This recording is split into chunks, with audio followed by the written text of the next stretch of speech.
আমরা যখন নবী সাল্লাল্লাহু আলাইহি ইসলামকে সালাম দেই, দরুদ পাঠ করি, বিষ্ণু সাল্লাল্লাহু আলাইহি ইসলাম কবর থেকে ওই সালামের উত্তর দেন। উনি উনার কবরে এখনো জীবিত অবস্থায় আছেন, হায়াতুন নবী। তবে আমরা এখন যেরকম জীবিত এরকম নয়, বারজাকি জগতের জীবিত। তিনি ইন্তেকাল করেছেন, মৃত্যুবরণ করেছেন, তিনি বারজাকি জগতে চলে গিয়েছেন, কিন্তু সেই জগতে তিনি জীবিত।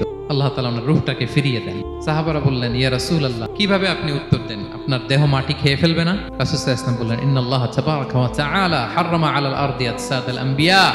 আল্লাহ তাআলা নবীদের দেহকে নষ্ট করা মাটির জন্য হারাম করে দিয়েছেন। কোনো মাটি কোনো নবীর দেহকে টাচ করতে পারে না, নষ্ট করতে পারে না। নবীরা কবরে জীবিত, সেখানে সালাত আদায় করে, তাদেরকে স্পেশাল রিজিক দেওয়া হয়। বিষ্ণু সাল্লাল্লাহু আলাইহি ওয়াসাল্লাম বলেন, আনা আউয়ালু মান ইয়ানশাক্কু আনহুল কবরু। কিয়ামতের দিন ময়দানে মাহশারে, হাশরের ময়দানে সর্বপ্রথম আমি কবর ফুঁড়ে উপরে উঠে দাঁড়াবো। এবং হাশরের ময়দানে উনি কোথায় দাঁড়াবেন? ওনার জন্য একটা স্পেশাল জায়গা থাকবে, জায়গাটার নাম হচ্ছে মাকামে মাহমুদ।